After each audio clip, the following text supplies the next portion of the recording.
জুমার রাত, বৃহস্পতিবার সন্ধ্যা থেকে নিয়ে শুক্রবার সন্ধ্যার আগ পর্যন্ত পরিমাণের সবচাইতে বেশি করতে হবে যে আমলটা, সেটা হলো দুরূদ শরীফের আমল।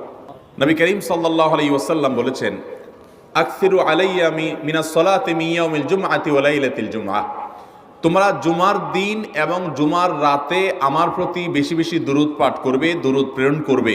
ফাইন্না সালাতাকুম মা'রুদাতুন আলাই, কারণ তোমরা যে দুরূদ পাঠ করো এটা আমার কাছে পেশ করেন আল্লাহর ফেরেশতারা, এবং রীতিমতো নামধাম সহকারে আল্লাহর একদল ফেরেশতা নিয়োজিত আছে। তারা বলেন, আল্লাহ, হে আল্লাহ রসুল, আপনার অমুক উম্মত, অমুক অনুসারী, আল্লাহর অমুক বান্দা পৃথিবীর অমুক প্রান্ত থেকে, অমুক দেশ থেকে, অমুকের সন্তান, সে আপনার প্রতি দুরূদ পেশ করেছে জুমার দিনে, জুমার রাতে বা অন্য সময়ে।